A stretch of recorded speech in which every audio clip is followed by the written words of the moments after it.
সাথে যখন তোমরা কথা বলতে যাইবা তখন তোমরা পর্দার আড়াল থেকে কথা বলবা, পর্দার আড়াল থেকে কথা বলবা। কারণ কি? যালিকুম আতহারু লিকুলুবিকুম ওয়া কুলুবিহিন্না, যখন তোমরা পর্দার আড়াল থেকে কথা বলবা এটা তোমাদের অন্তরের জন্য পবিত্রতা, তাহারাত। নবীর স্ত্রীদের জন্য, কন্যাদের জন্য, মুমিন নারীদের জন্য, তাদের জন্য তাহারাত, পবিত্রতা। এই জন্য পবিত্রতার দিকে লক্ষ্য করে তোমরাও তাদের সাথে পর্দা মানিয়া মানিয়া কথা বলবা, পর্দার সাথে কথা বলবা, তারাও তোমার সাথে কথা বলবে। আল্লাহর বিধান, তোমরা যখন পর নারীদের সাথে কথা বলবা হে পুরুষেরা, আর হে নারীরা তোমরা যখন পর পুরুষের সাথে কথা বলবা তখন পর্দার আড়াল থেকে কথা বলবা। কারণ তোমাদের কথাও হলো পর্দা, তোমাদের দেহ পর্দা, তোমাদের নিসা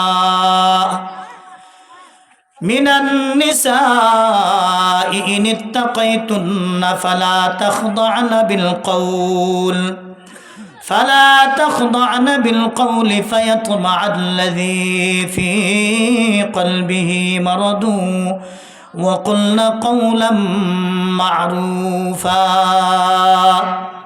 আল্লাহ এই আয়াতে বলেন ইয়া নিসা আন-নবী। এই আয়াতের মধ্যে আল্লাহ নবীকে সুন্দর করে, নবীদের স্ত্রীদেরকে সুন্দর করে লক্ষ্য করে আল্লাহ ডাক দিছেন, ইয়া নিসা আন-নবী, হে নবীর স্ত্রীরা। আল্লাহ কাদেরকে বলছেন? নবীর স্ত্রীদেরকে বলছেন ইয়া নিসা আন-নবী, হে নবীর স্ত্রীরা। ইন ইত্তাকাইতুন্না, তোমরা আল্লাহ তাআলাকে ভয় করো। ফালা তাখদা'না বিল কওল, যখন তোমরা কথা বলবা, কথা বলার সময়ও আল্লাহকে ভয় করে করে কথা বলার জন্য বলেছেন। কাকে বলেছেন? আল্লাহ তাআলা নবীর স্ত্রীদেরকে বলেছেন, নবীর বিবিদেরকে বলেছেন, যখন তোমরা পর পুরুষের সামনে কথা বলবা, পর পুরুষের সাথে যখন তোমরা কথা বলবা, ওই কথা বলার বাচন ভঙ্গি যেন তোমাদের আকর্ষণিত না করে। কথা বলার সময় তোমরা বিনিয়ে বিনিয়ে কথা বলবা না, আকর্ষণ লাগায়া লাগায়া কথা বলবা না। যদি আকর্ষণ লাগায়া লাগায়া কথা বলো তাহলে দুষ্ট মনের কুচরিত্রের কিছু মানুষ আছে, সেই মানুষগুলো তোমাদেরকে অর্থাৎ ইফটিজিংয়ের শিকার করতে পারে, তোমাদের সাথে পরক্রিয়ার মধ্যে জড়ায়া যাইতে পারে, তোমাদেরকে উত্ত্যক্ত করতে পারে, তোমাদের সাথে খারাপ আচরণ করতে পারে, খারাপ চিন্তা চেতনা নিয়ে তোমাদের সাথে কথা বলতে পারে। এই জন্য নবীর স্ত্রীরা, তোমাদের কিন্তু কথাটাও হলো একটা পর্দা। কথা কি? একটা পর্দা। তাহলে কথা বলার সময় আল্লাহ বলছেন বিনিয়ে বিনিয়ে কথা বলা যাবে না। ফালা তাখদা'না বিল কওল ফায়াতমা আল্লাযী ফি কলবিহি মারাদ, যাদের অন্তরের মধ্যে অর্থাৎ বেদি আছে, রোগ আছে, সমস্যা আছে, ওই রকম রোগাক্রান্ত যেই সকল যুবক যুবতীরা আছে, যেই সকল যুবকেরা আছে, যেই সকল পুরুষেরা আছে, তারা তোমাদের সাথে আকর্ষণ লাগে যখন কথা বলবা, তোমাদের সাথে খারাপ চিন্তা চেতনা নিয়ে কথা বলবে এবং শুনবে। এজন্য কথা বলার সময় তাদের সাথে আকর্ষণ লাগাইবা না। অকুলনা কওলাম মারুফা, সোজা স্পষ্ট ভাষায় তাদের সাথে কথা বলবা, কথার মধ্যে কোনো আকর্ষণ লাগানো যাবে না। তাহলে এই আয়াত দিয়ে কি পাইলাম? আল্লাহ নিজে নবীর স্ত্রীদেরকে বলতেছেন যে কথা বলার সময় কোনো আকর্ষণ লাগানো যাবে না। এখন আমাদের দেশে যেই সকল সিঙ্গারেরা, যেই সকল মেয়েরা নাটক করে, গান গায়, বাউল গান গায়, যে সকল কনসার্ট করে, তারা তো কথাই বলে না, বরংস ড্যান্সও করে না। যখন আমরা এগুলো দেখি তখন দেখা কি জায়েজ আছে? হারাম। চোখের জিনা হয়েছে কি? দেখা। জিনা লাইনিন নজর, চোখের জিনা হয়েছে দেখা। এখন এই পর্দার আয়াতের কথা যখন আল্লাহ তাআলা নাজিল করে, তখন নবীদের স্ত্রীদেরকে কেন্দ্র করিয়া যখন আল্লাহ বলেন ইয়া আইয়ুহান নবী কুল লিআজওয়াজিকা ওয়া বানাতিকা ওয়া নিসাইল মুমিনিন, আমার আল্লাহ তাআলা বলেন ইয়া আইয়ুহান নবী, ও নবী আপনি বলে দেন কুল লিআজওয়াজিক, আমার আল্লাহ তাআলা বলেন ও নবী আপনি আপনার বিবিদেরকে বলে দেন। নবীর বিবি 11 জন বিবি ছিলেন। নবীজির জীবদ্দশায় 2 জন বিবি ইন্তেকাল করেছেন, আর 9 জন বিবি নবীজির জীবদ্দশায় রেখে নবীজি ইন্তেকাল করেছেন। আমার আল্লাহ তাআলা নবীদের স্ত্রীদেরকে ডাক দিয়ে বলেন ও নবী আপনি আপনার স্ত্রীদেরকে বলে দেন, কুল আপনি বলে দেন, আজওয়াজিক আপনার বিবিদেরকে আপনি বলে দেন, ওয়া বানাতিক 2 নাম্বার আপনার কন্যাদেরকে আপনি বলে দেন, 3 নাম্বার ওয়া নিসাইল মুমিনিন আপনার ইমানদার মুমিন বান্দা বান্দি যারা আছে তাদেরকে আপনি বলে দেন। 1 নাম্বার আমার আল্লাহ তাআলা নবীর উপরে ফরমান জারি করেছেন, আপনার বিবিদেরকে আপনি বলে দেন। 2 নাম্বার আপনার কন্যাদেরকে আপনি বলে দেন। 3 নাম্বার মুমিন নারী যারা আছে তাদেরকে আপনি বলে দেন, তারা যখন ঘর থেকে বের হবে, ঘর থেকে বের হওয়ার সময় তারা যেন আলাদা একটা চাদর পরিধান করে। ঘর থেকে যখন বের হয় তারা যেন আলাদা একটা চাদর ব্যবহার করে। وَبَنَاتِكَ وَنِسَاءِ الْمُؤْمِنِينَ يُدْنِينَ عَلَيْهِنَّ مِنْ جَلَابِيبِهِنَّ জিলবাব শব্দের অর্থ হলো চাদর। জালাবিবিহিন্না তারা যখন ঘর থেকে বের হবে, নবীর স্ত্রীরা, নবীর কন্যারা, নবীর অর্থাৎ ইমানদার মুমিন নরনারী যারা আছে, নারী যারা আছে তাদেরকে, এই 3 শ্রেণীর নারীদেরকে বলতেছেন, তারা যখন নিজের ঘর থেকে বের হবে, বের হওয়ার সময় যখন তারা আলাদা একটা চাদর পরিধান করে, ওই চাদরটা মাথা থেকে যখন তারা মাথা থেকে যেন ছেড়ে দেয়, আর মাথা থেকে যখন ছেড়ে দিবে তখন যেন তারা শুধুমাত্র বাম চোখটা যেন একটু খোলা রাখে, যাতে রাস্তাটা দেখে দেখে চলতে পারে। তারা যেন আলাদা একটা চাদর পরিধান করে। এই চাদর পরিধান করলে কি হবে? যালিকা আদনা আন ইউরাফনা ফালা ইউযাইন। এই চাদর পরিধান করার দ্বারাতে মানুষেরা দেখে দেখে চিনতে পারবে যে হয়তোবা নবীজির বিবি, নতবা নবীর মেয়েরা, নতবা মুমিন নারীরা।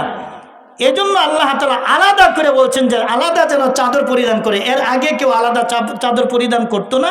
তার মানে বোঝা যায় আলাদা চাদর পরিধান করার মাধ্যমে আল্লাহ তাআলা মুসলমানদের মা বোনদেরকে আলাদা একটা ইজ্জতের আবরুরে হেফাজত করার আল্লাহর বিধানের একটা ব্যবস্থা করছেন। সুবহানাল্লাহ। তাহলে আলাদা একটা চাদর যেন ব্যবহার করে। এই আলাদা চাদর পরিধান করে যখন ঘর থেকে ওই নারীরা বের হবে, তখন ওই সকল মানুষেরা, দুষ্ট মনের কুচরিত্রে যে সকল মানুষ আছে, কাফের মুশরিক বেঈমান যারা আছে, তারা দেখে দেখে চিনবে। তারা চিনা বলবে হয়তোবা নবীর বিবি, নতবা নবীর কন্যা, নতবা মুমিন নারী। তাহলে তাদেরকে আর ইফটিজিং করা যাবে না, উত্তক্ত করা যাবে না, তাদের সাথে কোনো রকমের খারাপ আচরণ করা যাবে না, শিশমিশ হাই হেলো কোনো কিছু দেওয়া যাবে না। তার মানে আল্লাহ পবিত্রতার ঘোষণা দিয়ে দিছে। শুধু তাই নয়, ইমানদার যে সকল সাহাবায়ে কেরাম, সমস্ত সাহাবায়ে কেরামদেরকে আল্লাহ বলছেন, ওয়া ইযা সাআলতুমুহুন্না মাতাআন ফাসআলুহুন্না মিন ওয়ারাই হিজাব। আমার আল্লাহ তাআলা বলেন, এই সাহাবীরা তোমরা যখন নবীর স্ত্রীদের সাথে, নবীর পুত্রদের সাথে যখন তোমরা কথা বলতে যাইবা, তখন তোমরা পর্দার আড়াল থেকে কথা বলবা। পর্দার আড়াল থেকে কথা বলবা। কারণ কি? যালিকুম আতহারু লিকুলুবিকুম ওয়া কুলুবিহিন্না। যখন তোমরা পর্দার আড়াল থেকে কথা বলবা, এটা তোমাদের অন্তরের জন্য পবিত্রতা, তাহারাত, নবীর স্ত্রীদের জন্য, কন্যাদের জন্য, মুমিন নারীদের জন্য, তাদের জন্য তাহারাত, পবিত্রতা। এই জন্য পবিত্রতার দিকে লক্ষ্য করে তোমরাও তাদের সাথে পর্দা মানিয়া মানিয়া কথা বলবা, পর্দার সাথে কথা বলবা, তারাও তোমার সাথে কথা বলবে। আল্লাহর বিধান, তোমরা যখন পর নারীদের সাথে কথা বলবা হে পুরুষেরা, আর হে নারীরা তোমরা যখন পর পুরুষের সাথে কথা বলবা, তখন পর্দার আড়াল থেকে কথা বলবা। কারণ তোমাদের কথাও হলো পর্দা, তোমাদের দেহ পর্দা, তোমাদের সমস্ত কিছুই হলো পর্দা। তাহলে বোঝা গেল পর্দা অপেক্ষা করে কোনো কিছু করা যাবে না। এখন পর্দার আয়াত কোন দিন থেকে নাজিল হয়েছে? ওয়াইদা সাআলতুমুহুন্না মাতাআন ফাসআলুহুন্না মিন ওয়ারাই হিজাব। আল্লাহর রাসূলের একজন বিবি জৈনব, নাম শুনছেন আপনারা? রাসূলের একজন বিবি জৈনব, হযরত জৈনব রাদিয়াল্লাহু তাআলা আনহার বিয়ে যখন হয়, তখন অলিমা খানার ব্যবস্থা করছে। তার মানে বিয়ের পরের দিন বরের বাড়িতে যে খানার ব্যবস্থা করে, এটাকে আরবি ভাষায় বলা হয় অলিমার ব্যবস্থা, অলিমা খানা। তার মানে দাওয়াতের ব্যবস্থা করছে। আল্লাহর রাসূল যখন বিয়ে করলেন জৈনব রাদিয়াল্লাহু তাআলা আনহাকে, অলিমা খানার ব্যবস্থা করার পরে ওই অলিমা খানার ব্যবস্থা এখনও খানা রান্না হয় নাই, এর আগে অনেক সাহাবা একরাম যায় খানা খাওয়ার জন্য রেডি, আগে গেছে খাওয়ার জন্য।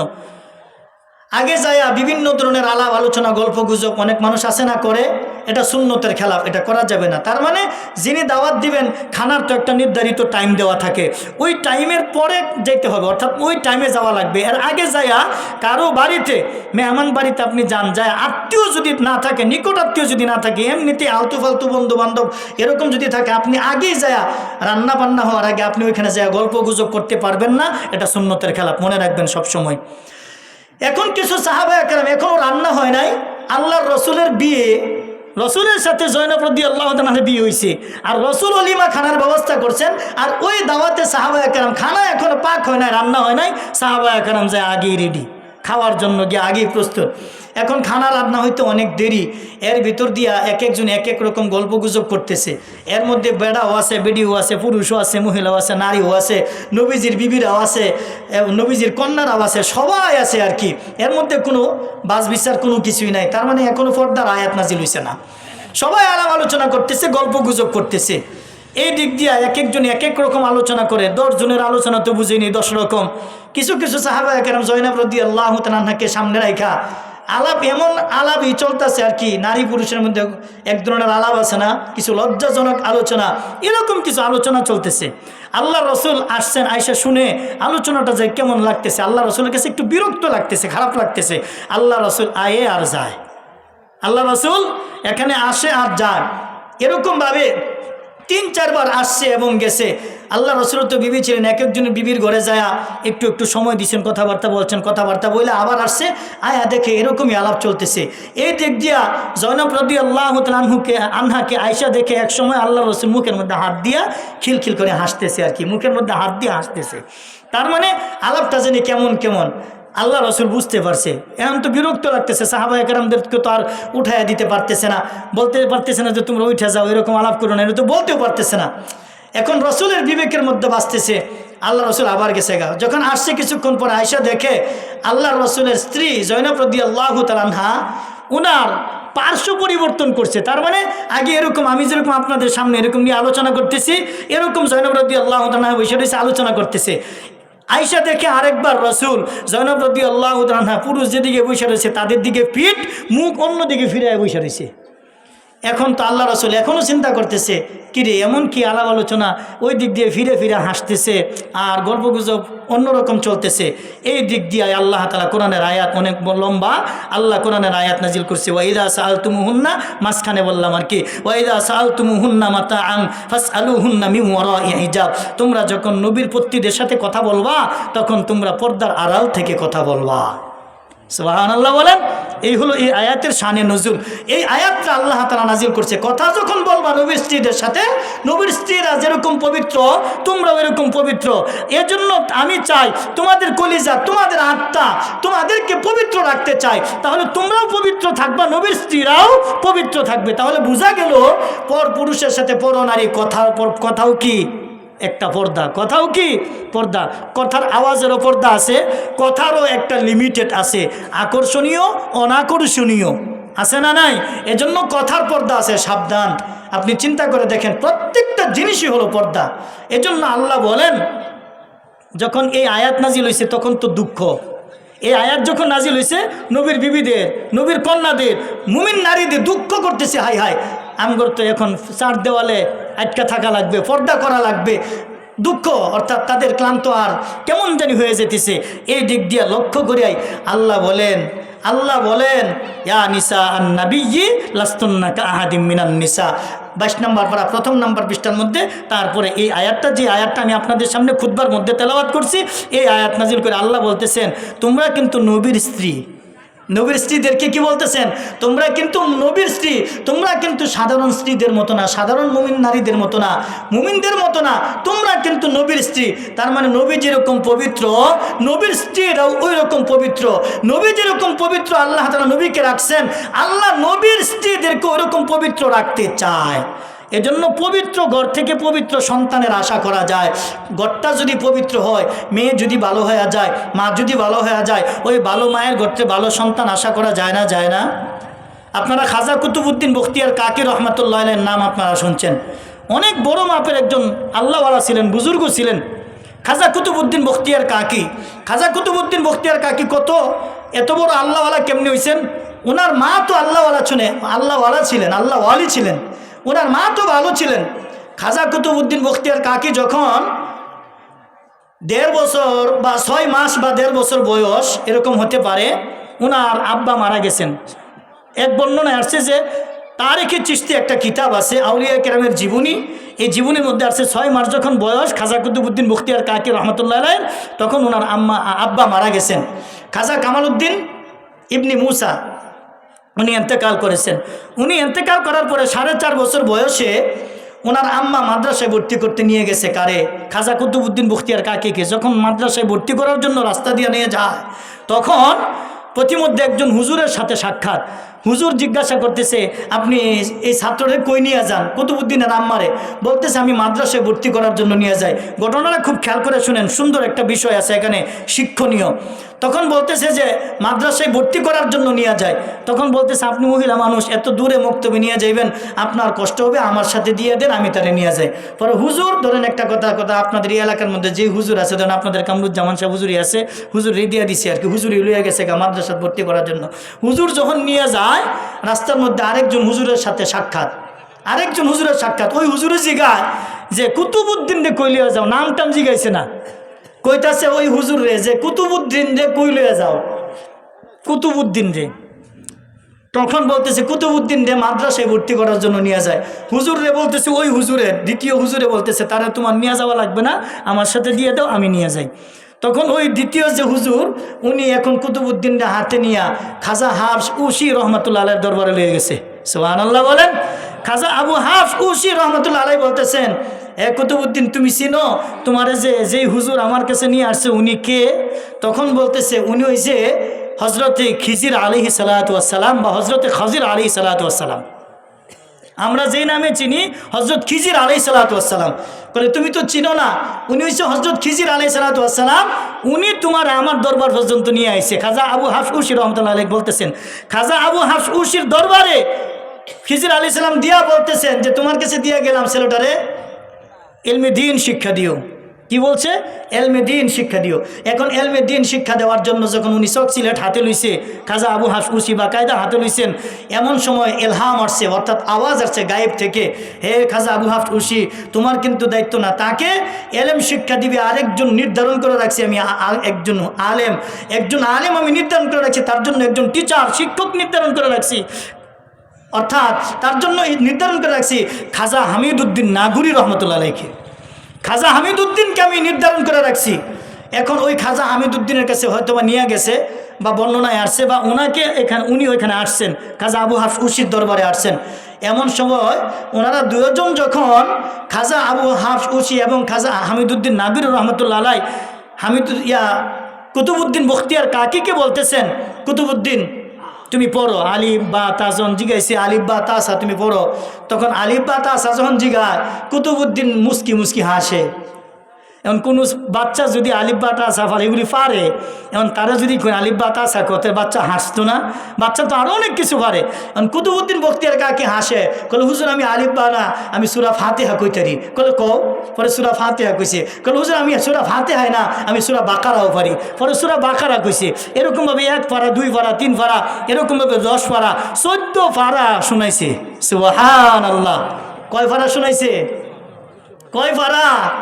আর একটু জোরে কর, কয় পারা? বয়স কত? 4.5। বয়স কত? 4.5। কোন মাদ্রাসা পড়ছে? কোন মাদ্রাসায়? মাদ্রাসায় ভর্তি করার আগে কয় পারা পড়ছে? 14 পারা। তাহলে এই মাদ্রাসায় ভর্তি করার আগে যদি কুতুবউদ্দিন বখতিয়ার কাকি রহমতুল্লাহ 14 পারা পড়ে, বাকি আরেকটু ইতিহাস শুনেন। এখন 4 দিনে পরে করতেছে এই 14 পারা আমি মুখস্থ পারি। এখন হুজুর আমারে বাকি সামনের থেকে সুবহানাল্লাযী আসরা বিআবদিহি 15 পারা শুরুর থেকে আমারে সবক দেন। এখন 15 পারা শুরুর থেকে সবক দিছে, এক দিন 4 পারা করে মুখস্থ করছে। 4 ছাড়া 16, 4 দিনে 16 পারা মুখস্থ করছে। 16 আর 14 কত হইছে? 16 আর 14 কত হইছে? তাহলে 30 পারা মুখস্থ করছে কয় দিনে? হিসাবে তো 4 দিনেই। তাহলে 30 পারা মুখস্থ করছে কয় দিনে? 4 দিনে। আজব, উস্তাদ তো ঠান্ডাত লেগে গেছে, সর্বনাশ, তুমি কেমনে মুখস্থ করছো? তখন তারে জিগায় তুমি করতে মুখস্থ করছো? তখন বলে আমার আম্মা 14 পারা কোরআনের হাফেজা। সুবহানাল্লাহ বলেন। আর আমাদের দেশের আম্মারা তো ইউটিউব চ্যানেলের হাফেজা, হোয়াটসঅ্যাপের হাফেজা, বাইবারের হাফেজা, ডিসেল লাইনের হাফেজা। আমাদের মায়েরা তো সিঙ্গারের হাফেজা। কথা ঠিক কিনা জুড়ে বলেন? গানের হাফেজা, গানের। বাচ্চারে যখন খাওয়াইতে যায় তখন কি কয়? অলি ললিরে তালবাদুরের সাও, ফাইল্লা টাল্লা ডাঙ্গর হল্লাম হরিণ দইরা খাও। ডাহা মিথ্যা কথা, নাউজুবিল্লাহি মিন জালিক। রিমোট একটা আতুলে চ্যানেল ফাল্লাইতে থাকে আর কিছু উইজে বাচ্চা মনে করে উরি বাবা রে যে গুসা লইয়া আইতেছে আমার শুদ্ধ মারবো। কথা ঠিক কিনা যেটা বলেন? তাহলে এইরকম ঘর থেকে তো 14 ভাড়া কোরআনের হাফেজ হইব তো নাকি? কথা কয় না, ওই তো না। তাহলে চিন্তা করে দেখেন কোন ঘর থেকে 14 ভাড়া কোরআনের হাফেজ হয়েছে? যে ঘর রাইতার দিন কোরআনে কারিমের তেলাওয়াত হয়েছে। সুবহানাল্লাহ। এখন 14 ভাড়া কেমনে শিখছে? তারা জিগাইছে তার উস্তাদেরা কুতুবুদ্দিন রে, কুতুবুদ্দিন তুমি কেমনে 14 ভাড়া হাফেজ হয়েছো? তার কারণ কি? তখন কইতেছে বলে আমার আম্মা হাফেজা ছিলেন, আমি দেখতাম আম্মা সকাল সন্ধ্যা কোরআনে কারিম তেলাওয়াত করতো, যখনই মনে চাইতো তখনই কোরআন শরীফ পড়তো, ঘরটা বাড়িরা যখন ঝাড়ু দিত আম্মারে দেখতাম তখনও কোরআন শরীফ পড়তো। এমন সময় আসছে তার উস্তাদদেরকে দাওয়াত দিয়ে কুতুবুদ্দিন বখতিয়ার কাকি বাড়িতে নিয়ে গেছে। তার আম্মাকে জিজ্ঞাসা করছেন তার উস্তাদেরা যে আপনি কেমনে বাচ্চাকে কোরআনে হাফেজ 14 ভাড়া কেমনে মুখস্থ করাইছেন? তার আম্মা বলছে সন্তান যখন পেটে আসছে হুজুর আমি কোনো দিনও ওযু ছাড়া থাকি নাই। সুবহানাল্লাহ বলেন। মা কি কইতেছে? এই সন্তান যখন পেটে আসছে ওই পেটে আসার আগের থেকে এবং পর পর্যন্ত আমি কোনো দিনও ওযু ছাড়া থাকি নাই। আর আমাদের আম্মারা তো ওযু করবো দূরের কথা, মা বোনেরা ওযু করবো দূরের কথা, ওযুর ফরজই তো জানে না। কথা ঠিক কিনা? ওয়াজ তো কত ধরনীয় হয়। আমারও তো লিগে কই বুঝি হুজুরে খালি উচিত সুক্কা কিছু কথা কই, এই হুজুরে এটা বিষয় দেয়নি, খায়রুল বাসারে এটা বিষয় দেয়, আঙ্গরে খালি খুসায়া কথা না গো মা, খুসায়া কথা কই না, একটু দেওয়া শিক্ষণীয় অনেক কিছু আছে। এখন কুতুবুদ্দিনের আম্মারে জিজ্ঞেস আপনি কেমনে কি করছেন? তখন বলছে আমি যখন খানা রান্না করতে যাইতাম কোরআন শরীফ পড়তাম, আমি যখন বাচ্চাকে দুধ খাওয়াইতে যাইতাম কোরআনে কারিম তেলাওয়াত করতাম, কারণ আমি তো হাফেজ এই 14 পারার।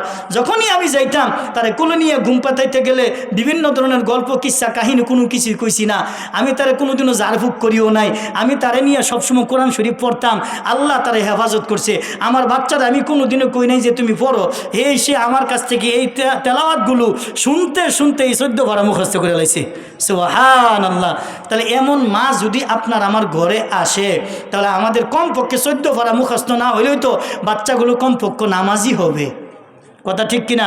এই জন্য আল্লাহ রসুল বলছেন তোমরা যখন মেয়েদেরকে বিয়ে করাইবা, অর্থাৎ হে পুরুষেরা তোমরা যখন মেয়েদেরকে বিয়ে করবা, এই জন্য আল্লাহ রসুল বলেন মেয়েদেরকে যখন বিবাহ করা হয় সাধারণত 4টা জিনিস দেখে বিয়ে করা হয়। সাধারণত কয়টা জিনিস? তুনকাহুল ইমরাআতু লিআরবাইন।